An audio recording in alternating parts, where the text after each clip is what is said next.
I'm Ashley, and this session is about how to level subscriptions in your business and scale up. And this is the room you want to be in if you want to make money, because that's what, woo. Love you. It's great in the front.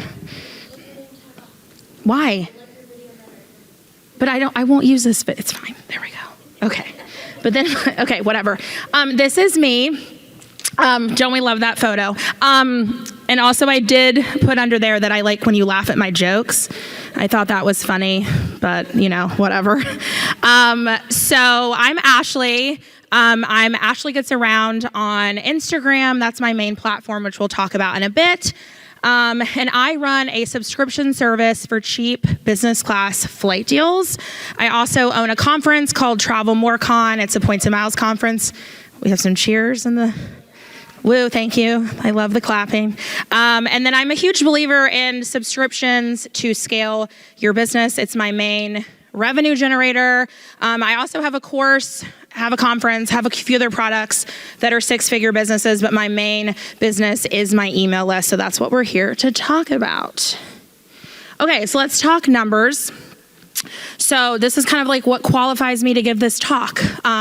So I launched my subscription service in the fall of 2022, and I made 10 grand in my first 45 minutes off of a very tiny email list of 434 people.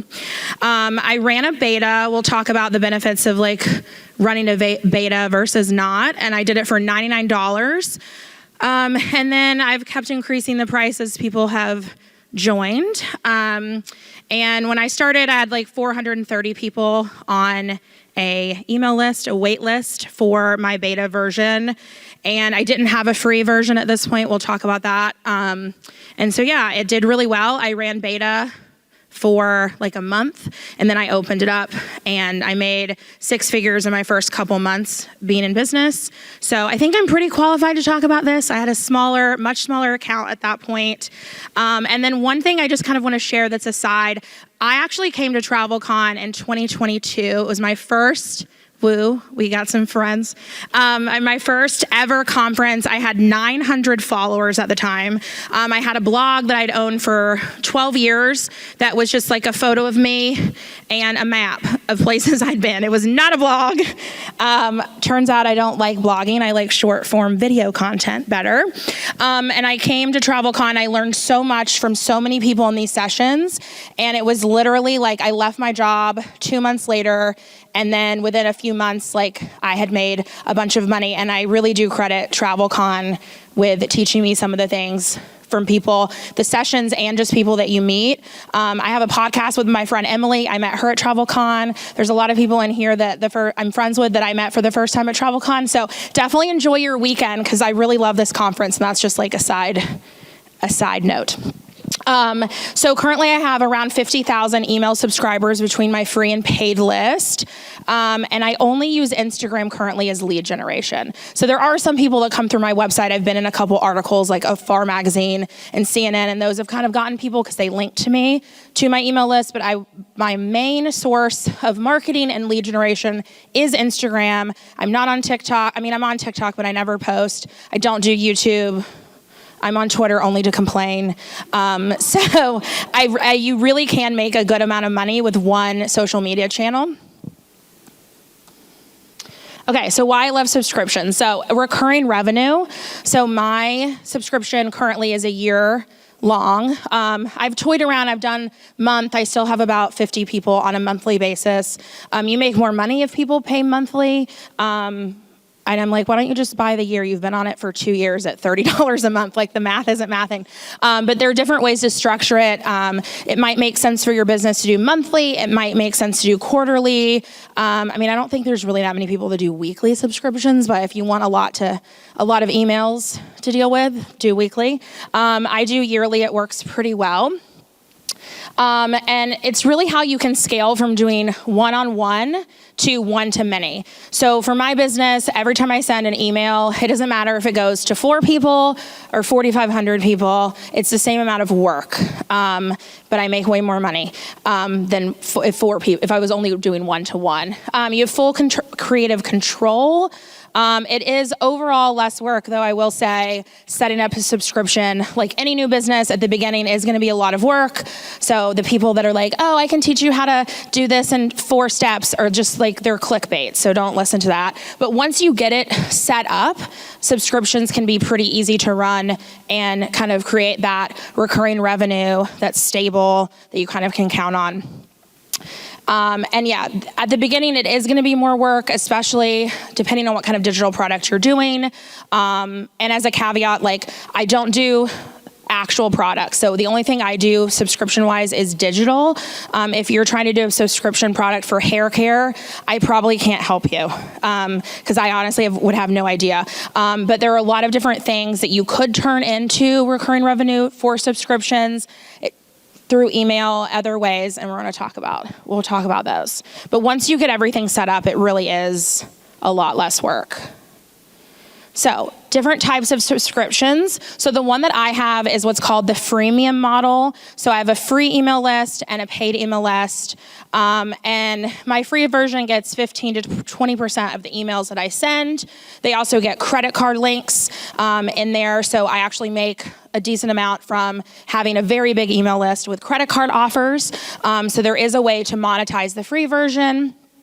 I have a very high open rate, like over almost 70%, which is crazy high compared to a lot of other subscriptions. So I could, if I wanted to sell ad space, I've been approached for that. It's not something I have done, but it is something that, like, if you do a free email subscription, there are other ways of monetizing other than selling your own thing. So, there are a lot of different ways to make money if you have a big email list or even a small email list, but you have a high open rate.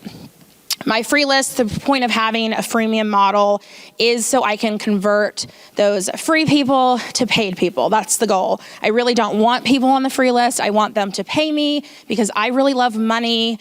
It buys me business class flights, so that's good. But it is...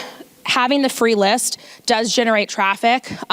For credit card links, it generates traffic. For my other businesses, I have a course that I sell. I have a conference that I sell. So it is kind of worth it to have those emails because you can, if you have other things that you're promoting, have access to those at some point as well.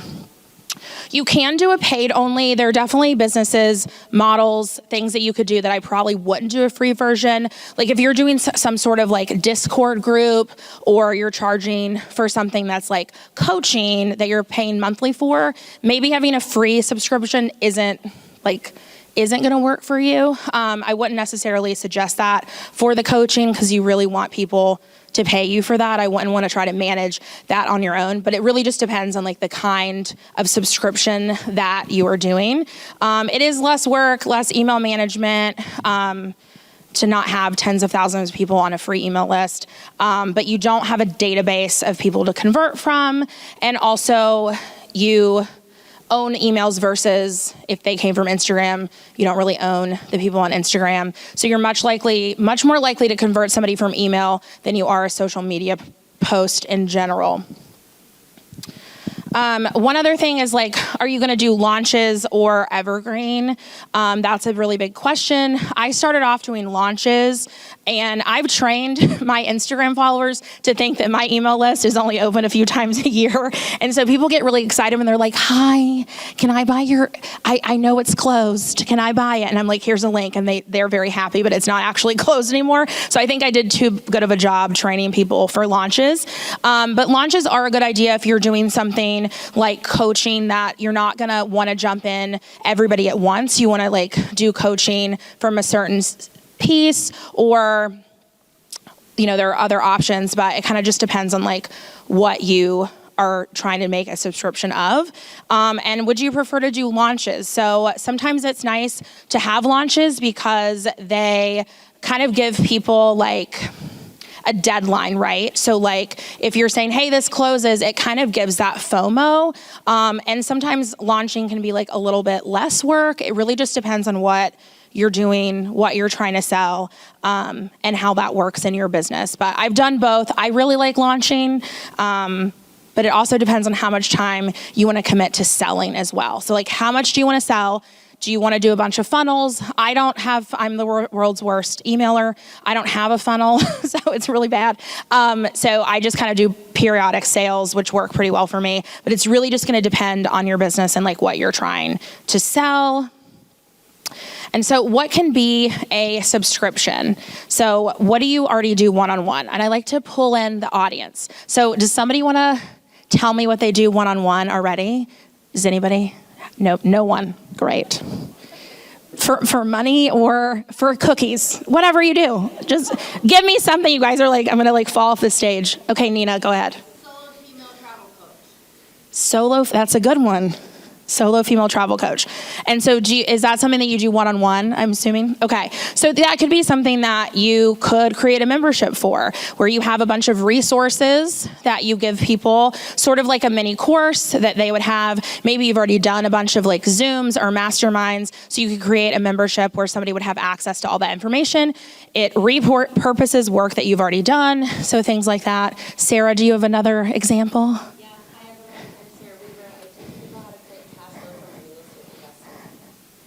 Yes. So but you do that one-on-one currently? If they pay you enough. Okay. You could do that you've already recorded stuff. So you could go back and do it kind of like a membership. And so there's a lot of people, like actually ran into another creator who charges $999 a year for like her first year. And it teaches you about like how to get Southwest Companion Pass and all that stuff.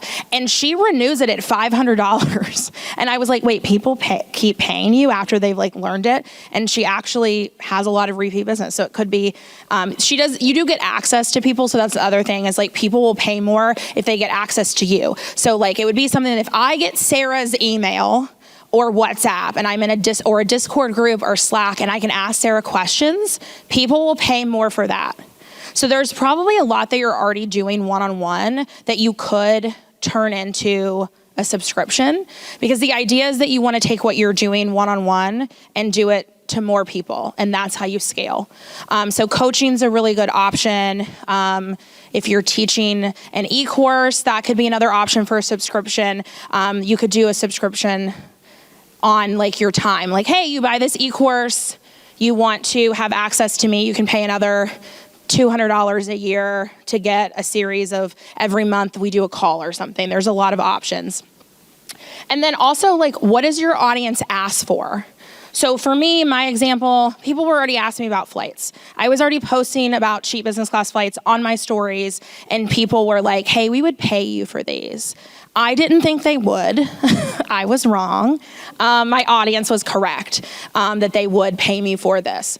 So what trends do you see is another good thing? Like, just some aspects of your content do really well that are kind of unique to you. Lots of examples of like where you can pull ideas from, but I would say the top is like what does really well content for you wise, what is the most common question you're getting from your audience, what is the most engagement you're getting, because sometimes like your audience tells you like what they would pay for. And community can be a subscription.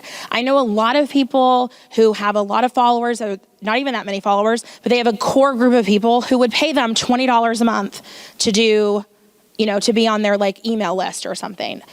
So you can kind of like add additional revenue. It doesn't have to be a 6-figure or 7-figure business. It could be something as, hey, I got like 50 people who are willing to pay me $20 a month because they like me and they want a behind the scenes of my life. And that can generate a couple grand a month. Just an easy revenue from people that are happy to pay you $10 to be a part of that community. I know a lot of people who run Discord channels where people pay monthly to be on them. You can do an Instagram subscription is another thing. I don't love that. I'll tell you guys why in a minute, but pretty much like a lot of things could be a subscription, and it doesn't have to be something that's 6 figures a year. It could be something that just increases your revenue, something that you're already doing. Something that just takes you to, another $20K a year. And that could be enough to make like a big difference, especially if it's something that you're already doing. Okay, so timeline and questions to ask. So if you're doing a new business, you want to market it, obviously. And so it's good to think about like how much lead time do you think you need to give people, what launches, like the information before the launch, and how much you want to promote it. So I would suggest like doing a lot of heavy promotion for the first launch for sure, because people, it's new, the same people aren't gonna see your stuff every day, especially if you're using social media. It's kind of fickle where your audience is not seeing the bulk of what you're doing. And then do you wanna run a test? Do you want to run beta? So actually I called mine beta, but in my email to people, I was like, hey, this may not work. Like I may hate this in a month. I'm keeping your $99. Like we're going to see how this goes. This is kind of like, you like me enough to give me $99 and maybe I send you emails, Godspeed. We'll see how it works. Type of thank you for laughing at my joke. You win. So you kind of just have to see, and you just have to be honest with people. So I put in my email, like I'm probably too honest, but I was like, hey, I've never done this before. We're gonna start it at $99. Maybe none of you buy it. Maybe you all buy it. Whatever. We'll just see how it goes. And it went really well. You don't have to like figure everything out in the beginning. You can start it at a lower price point, increase as you go. That's definitely what I recommend. And then you can kind of test the price too of like, oh, it sells really quick at $99, but maybe not so well at $159. And so you can kind of play around with the prices. And then what digital items do you need before you get started? So if you're doing a course, you're turning that into a membership, maybe you need all of your course stuff done, your funnels, your emails, that sort of thing, and how long that's gonna take you to kind of set up. Because there is a decent amount of like work in the beginning to kind of get this going, but you also can start with nothing. Like my website was literally a photo of me and a map, and people bought my email list. They were like, she's great. So I didn't even, she's wonderful. We love her. Just give her $99. But I didn't direct people, what? It's the SaaS. That's what the front gallery says, who've been paid to be here. But I didn't direct people to my website. So like, you don't even need a website. You can just use ConvertKit, which is what I did. So you really don't need that much to start, but you should kind of think about what you want to do. I sort of like to jump off cliffs before I think about what I'm doing. So I wish I'd maybe thought about it a little bit more. But you also could just do what I did and, and then you should think about how and where you're going to generate leads. So maybe you're on all platforms, maybe you have a lot of followers on a lot of platforms. So maybe picking one, which one is your most engaged? Where do you get the most comments, the most engagement from? Maybe that's Instagram, maybe that's TikTok. There is a reason that I use Instagram, which we'll talk about in another slide. But figuring out how and where you're gonna lead generate is very important. And I would suggest not doing everything. Like you're gonna be very overwhelmed if you're like, okay, I wanna post on TikTok, Instagram, YouTube Shorts, Snapchat, the Chinese social media networks, like it's just too much. So I would pick like one or two and focus on that because you don't wanna get like burned out. Email list. So this is the number one thing you guys should be doing. Who has an email list? These are my people. Okay. So my funny story is a few years ago, everybody was saying email lists were dead. They were like, just have Instagram. You don't need an email list. I don't think that's true at all. I think email is the number one important thing. Who's had somebody that they know get kicked off of Instagram, TikTok, YouTube, their account shut down? Yes. So you don't own your social media. You could get locked out. There could be somebody trying to that hacks into your account. You lose all of your followers overnight. I've had so many friends that's happened to. And then that's all their revenue, like gone in one day. So it's really important, I think, to build an email list because you own those emails. And so if your Instagram gets shut down, you at least have an easier time building a new one, right? So at least if you have 5,000 people on an email list, you can say, hey, this is what happened. This is what's going on. I don't know if I'm gonna get back into my account. I'm starting a new one. And you can kind of at least not start from zero, which is super helpful. And social media is just fickle. Like Facebook used to be cool. There are plenty of people that make a lot of money still off Facebook. And Instagram could be dead in 2 years. Like, who knows? None of us know, but you at least have those emails. So you at least own that audience. No matter what Instagram does, no matter if TikTok gets banned, you at least have some of those people. And more eyes on your content. So most people with bigger accounts, like, we're not getting 50,000 people to view a reel that I post, even though I have almost 200,000 followers. Like, people don't see it. You kind of can't control that, but you kind of can control when people open your emails. I mean, so what? Somewhat. If you're putting out good content, people are going to open your emails. But you typically have a much higher open rate on emails, and you're going to get more eyes on your content than if you're just posting reels, getting people to like look at whatever you're wanting them to look at. And it's also easier to build community. So like, there are people that have been on my email list since day one who email me when they get deals, and like, I know who they are now. And so it's really nice. They like came to my conference. Like, it was really fun to kind of have those connections. And people also get to know you via email, and people buy from people they like.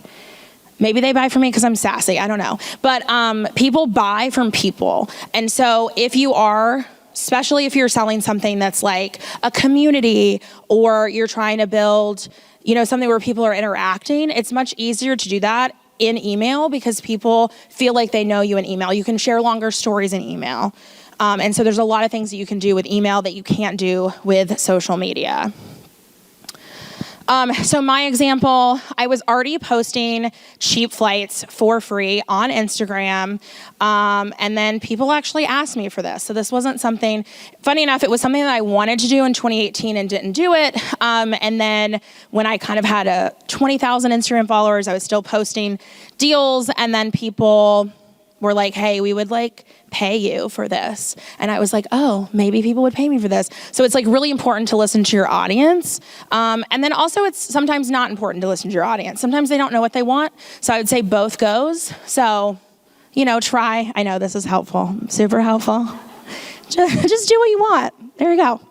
But I created multiple polls to gauge interest. So if there's something that your audience isn't asking for, but it's something that you think, hey, I feel like I want to do a subscription for this, ask your audience. Do many polls. Ask them what they think. And usually, like, it's pretty accurate of, like, what people are willing to do. I mean, you'll know pretty instantly if 98% is like, no, because it probably wouldn't be 98 because you'll get those like pity people that are like, yes, you should do this. But if it's like heavily, hey, we would love if you did this, you can ask questions, ask your audience. It could be something that you're like, oh, there is a decent amount of interest in this. Then what I did is I popped open an email list. So I was like, hey, I don't know if I'm going to do this. Like, I'm just going to pop this email open, see how it goes. And people signed up for it. And so here we are. And then I let a few hundred people join it. Then I ran beta. Again, I wasn't sure if I was going to do this as a full-time business. This was not super intentional, you guys. I was not like, this is what we're doing. I have a whole plan. I had no plan. So you don't need a plan either. I mean, it's helpful to have a little bit of a plan, but also if you don't want to have a plan, don't have a plan. Whatever.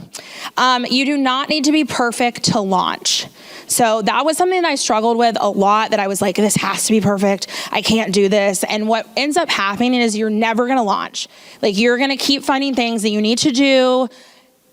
Just launch. Like, get it to where you have an email link, your links are working, have somewhere you can take people's money, and you can figure the rest out as you go. It does not need to be perfect from day one. You just need a minimally viable product. You do not need the, 5.0 version of it. And like I said, my website was my old blog. It had like a cartoon logo on it and no blog posts. So nobody visited my website. And I was still able to scale. So I think my website I think I relaunched it January of 2023. And then I just did a full rebrand because now I'm kind of switching the way that I'm selling. But yeah, if you're doing through social media, you don't even really need a website. And a lot of people will try to tell you otherwise, but nobody really went to my website. Tools I use to manage my subscription. So email tools, ConvertKit, they're here, they're pretty popular. That's who I used because all my friends were content creators and that's what everybody used. So that's where I am. I've used MailChimp before. They're also fine. They're a little bit more expensive. I don't really love the layout of MailChimp, but some people do. Flowdesk is another one. But building this email list is super important. I would say it's like my number one tip. If you take anything from this is to build an email list, even if you don't want to do a subscription because you own those emails. And if you decide later down the road to sell people something, you already have a few hundred people that you could maybe sell something to. And even if it starts small, it doesn't have to be 50,000 subscribers. I literally started with 400. I think when I hit 6 figures, I had 650 people on my email list. So you do not need a big email list to scale, depending on what you are selling people. But waitlist is my other number one. Under email is the number one thing. People love a waitlist. It gets them excited. You can build a lot of excitement around your product by doing a wait list. So I use them in all of my businesses. If I have a course, I do a wait list. Even my conference, I did a wait list. And the wait list converts really well. So normal email conversion, you're looking anywhere from I would say standard's about 2%. But my wait list can be 20, 30, 40% conversion. So it is definitely something to add in. It's very quick. You can make a landing page and ConvertKit for very easy. It doesn't have to be something crazy. Most of my wait lists look it's literally thrown together. It's just hey, you want to be on this email list? Here you go. And I take their email. So it doesn't have to be something that's super branded or anything. I just kind of use my branding colors and I make them at 3 a.m. so they're not fancy. Hosting your subscription. So I host my course on Kajabi. That's a really popular one for people hosting courses. You can host memberships through Kajabi as well. You can host things on Facebook and have people pay through your website or whatever payment provider that you're doing. It's a little tricky when you do it through Facebook, if you're having a Facebook group, because you have to monitor who has paid. So there's a little bit of that you're oh, this person didn't pay, their payment didn't go through for the subscription, you have to manually remove them. So that's kind of a little bit iffy, whereas if you use one of these programs, they kind of kick them out for you. The same with ConvertKit. I was at the beginning running my payments through ConvertKit, and so if somebody didn't pay, they were removed from that list, and I didn't have to deal with it, which that was really great. So Kajabi, Teachable. Teachable's sort of like Kajabi. Same thing. You can run a subscription through there. Memberful is really great, but they're the most expensive. So it depends on what cost you're charging people. If you're doing $1,000 subscription, maybe that pays for itself to do a Memberful. You can use Discord, Patreon. Instagram has subscriptions. Does anybody do Instagram subscriptions? No, nobody. I do, and then people think they get on my email list. I'm bro, not the same subscription. So I personally wouldn't do the Instagram subscriptions unless I just wouldn't do them because you don't own Instagram, you don't own the people's contacts, and if you ever got kicked off of Instagram, or if Instagram decides, hey, this program sucks, we're getting rid of it, then you've lost all of your recurring revenue. You could do that as a side subscription, but I personally wouldn't make that my main one for a lot of reasons, personally. And then lead generator. Who's heard of ManyChat? Oh, you guys are my people. Okay, so I was really resistant to ManyChat for the longest time. I was no, it's fine. People can go to my link in bio. No, ManyChat is it's my favorite employee and the cheapest because I use Reels. And then I just make a trigger word, and then people are automatically sent a link, or they can DM me. I don't know if you guys know, you can set up the little bot to where it gets them on your email list without them leaving Instagram. Has anybody heard of that? Okay, so I didn't know about this either, and it's changed my life. It is really annoying if somebody accidentally comments your trigger word, because then they get sent 50 messages. So I was doing like status as mine. I'm changing it to like banana, because people will message me status and then they get like a bunch of automatic messages. But it's really helpful because people don't have to leave Instagram to get signed up to your email list. And that's really important because the conversion is not as high. So if somebody's already in your DMs and they just have to type in their email address, that conversion is really, really high. Like I'm seeing like over 80, 90% conversion for that. Whereas when people comment in a reel, they get sent a link. People don't know that they have to go to their message request to get it. And then also people sometimes have weird setups. So like sometimes I'll comment on people's trigger words and I'm like never sent the message. And that I think is just like a bug within ManyChat. So the conversion is less. So I had a few viral reels. I gave a trip to Ireland away for Taylor Swift and the reels went crazy. And I think I had on one reel had like over 100,000 comments. I did not get 100,000 people on my email list from that reel because people were commenting the trigger word, but then not opening the link. They weren't seeing it.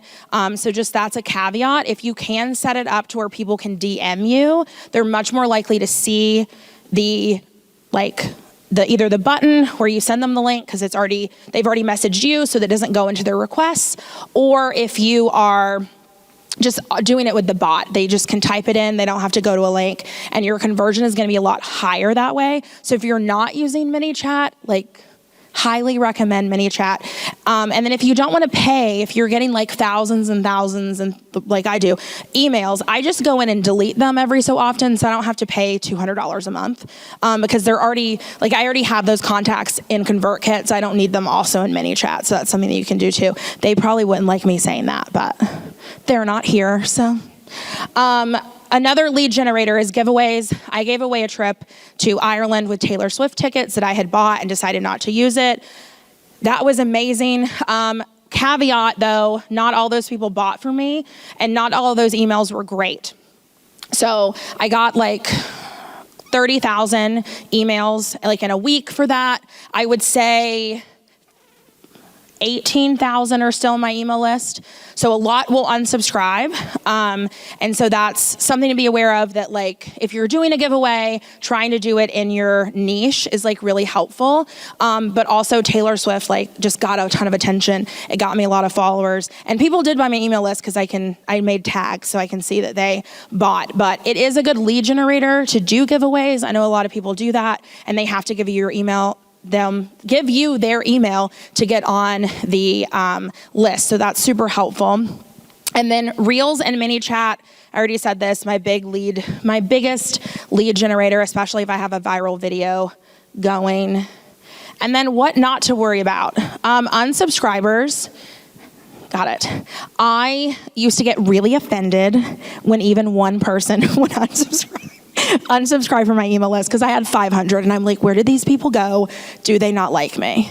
And now I take it the opposite. I'm like, oh, these people are getting off my free list. Great. I don't have to pay for them anymore, and they're not going to buy any from me anyway, so I don't care. They're not my people.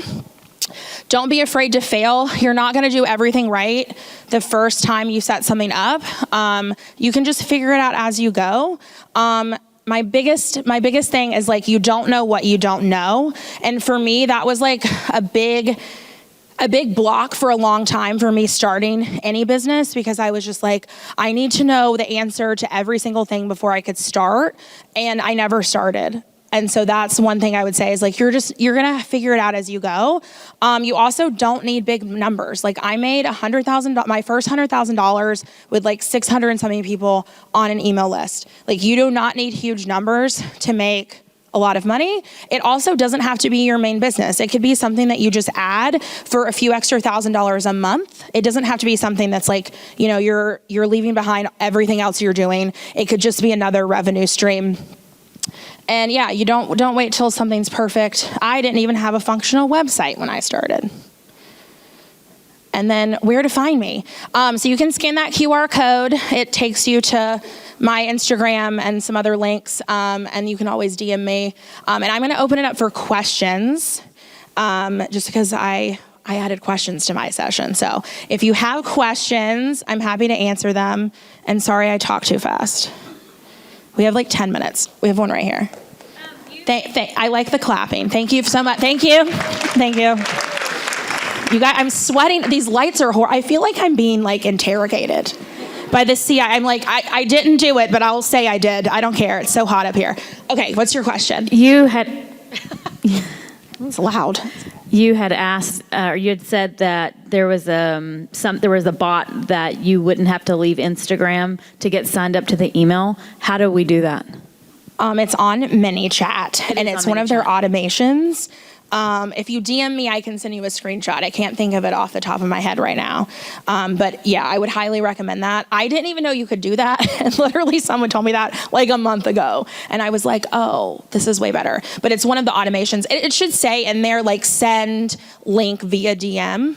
And it is kind of annoying because you have to set up all the triggers, all of the automations separately. So like if you want people to comment banana, you have to send it for reels. You have to also do it for stories. And then you also have to do it for DMs. So you do have to set up all three, but it does really like cut down on the amount of stuff you have to send people. And technically sending people links through Instagram violates their terms. So you could get shut down for that. So the only way you should be sending stuff like that is through a program like ManyChat, and they're the only ones that are exclusive with Instagram. There's not a bot for TikTok I'm not aware of. Janelle, there's not one. Nope. I don't really use TikTok, so I don't know about TikTok. So you would just have to send them to your bio if you're using TikTok. But ManyChat does Facebook and Instagram. So if you're on those two platforms, I would definitely recommend ManyChat. And it's not that expensive. It's like $15 a month. Yeah. Any other questions? We have one in the back. Sir? Hi. Sorry if I missed this, but I No, it's had a okay. question about the wait list, because you said you like to build anticipation with Yes. your audience. What is have you found is the best time, like wait list time that you're sitting? Is it 2 weeks? Is it a month wait list? Like what's that time frame look like? I would say 2 weeks is probably the one that works the best because you want to give people plenty of time to find it, because like if you're using Instagram, TikTok, it could be like somebody might not see one reel and they see another one. So 2 weeks I would say is typically what I do. I will say I did a launch recently. It made a decent amount of money, but I didn't hit the numbers that I thought I was going to hit because I was like, people like me, they're just going to buy. I can just send an email. It'll be fine. And that was not true.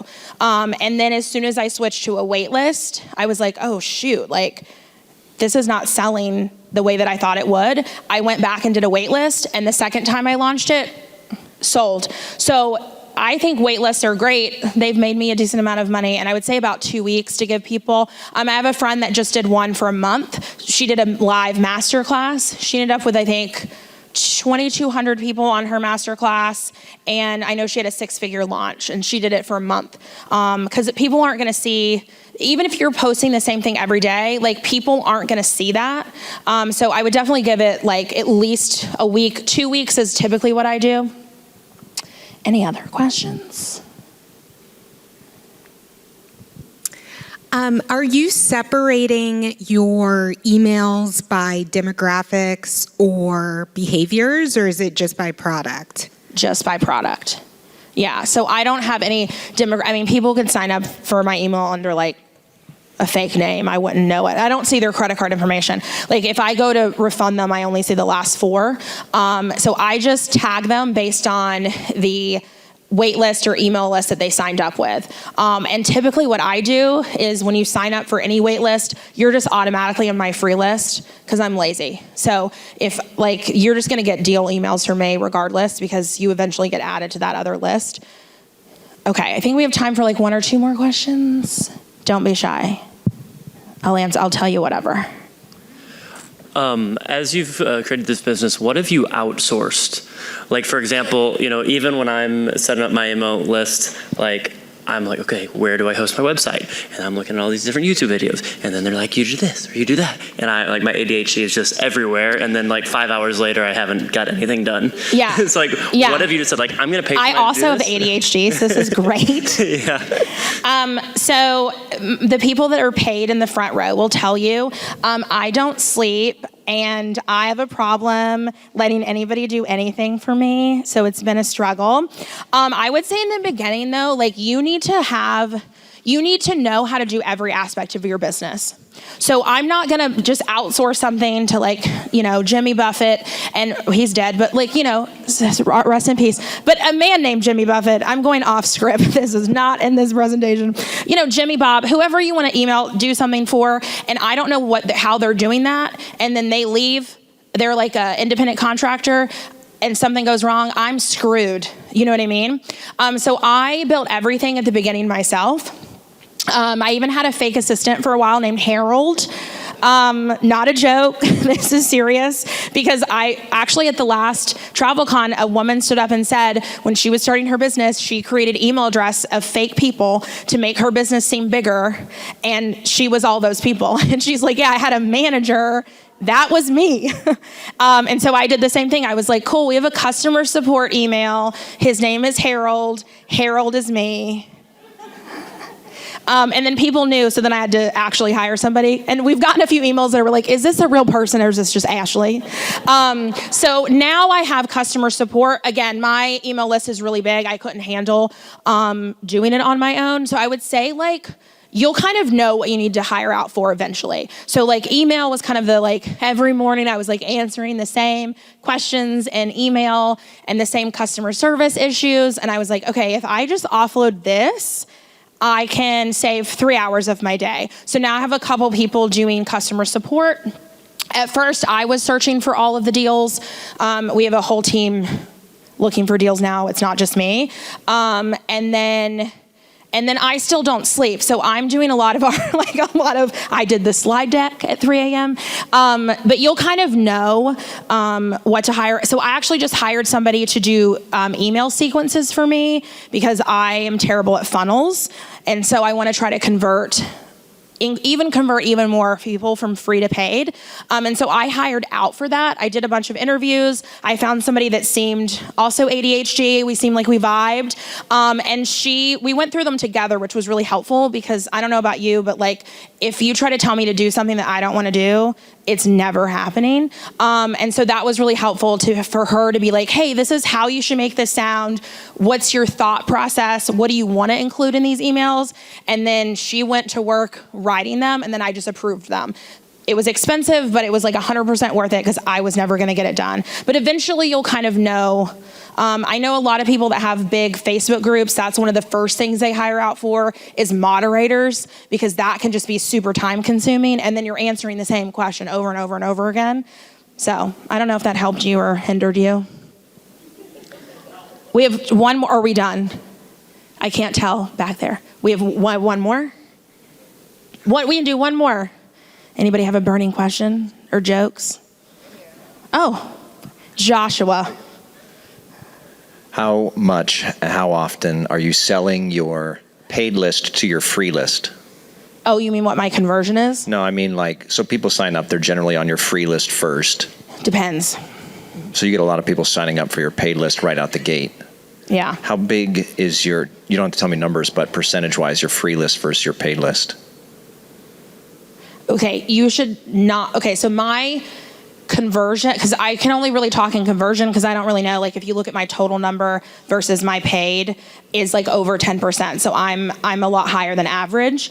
It will go down as I get more people. So like I did notice with the people that joined with Taylor Swift, they were given a special tag.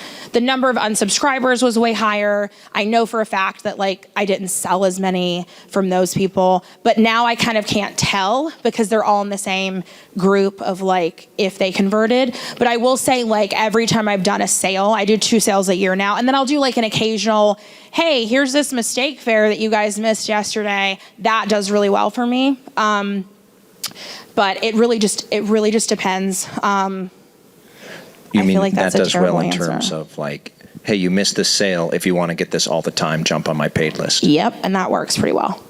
Yeah, the better the deal, so I'll just give you numbers. Last year, there was a mistake fare from a bunch of cities in the U.S. to London for like $780 or something. I booked it, I flew it, a ton of people booked it. The next day, I sent an email, and I had way less subscribers at that point. I think I had like 24,000 or something. And I sent an email that was like, hey, with screenshots, like, you missed this deal. You would have gotten it if you were on the paid list. Here's a coupon. And I put like screenshots of all the people who had booked the deal and like blocked their name out. And I was like, these people booked it and you missed out. And I made like $30,000 from one email. So that works. I don't do that very often. And then I gave them a coupon. So that's typically, we don't did a lot of mistake fares this month. I've had like 3, but the really, really good ones, like the $700 is a couple times a year. So I'll send an email for that. But yeah, I mean, you can kind of do like, if you have something that's like, hey, you could have gotten this, like FOMO is a real thing. And like dangling like, hey, you could have been in Polaris business class for $700, but you were too cheap to pay for my $199 email list. I mean, it converts people. But it is hard because, I think I've total had like over 65,000, 70,000 on the list, and those go down. So you're always having to replace those people. And so that's what I use ManyChat and Reels for. And I used to get like really offended when like 10 people would unsubscribe, and now I'm like, goodbye. Time for you're not going to buy anything from me anyway. But yeah, it's hard. And also ConvertKit is not the best for analytics. Like, I don't have a lot of analytics that I would so now I'm actually moving, which, guys, my notes weren't working up here. So I just was off script. So I feel like I forgot something. But one of the things was like, eventually you probably want to have everything hosted on your website. So we just did that with Ashley Gets Around. So now everybody's paying through my website and not through ConvertKit. And forever, the people that paid through ConvertKit, unfortunately, live on ConvertKit. I don't have access to their credit card information. So that's something to kind of question when you're starting something like, hey, is this going to be a really big business, which you don't know, because I was like, oh, I might make $10 from this business. Who knows? And then it did really well. And then it was kind of like figuring out, okay, now I'm really big. Should I move this to my website? The cost of that and everything else. So ConvertKit just doesn't have the best analytics. And so I can't even tell where they came from. Like, I can tell that they came up from a sign-up page. You could totally do that where you have certain sign-up pages for different. I'm too lazy. I don't care where they came from. I just care if they buy from me. So I'm like, okay. But you could see that, and if you did different segments and stuff. I probably didn't help you, sorry. I feel like everybody's gonna leave and be like, this session was worthless. I think we're done, but if you guys have any other questions, I'm here, I'll answer them. Don't all run. You guys, wait a minute. Should at least clap.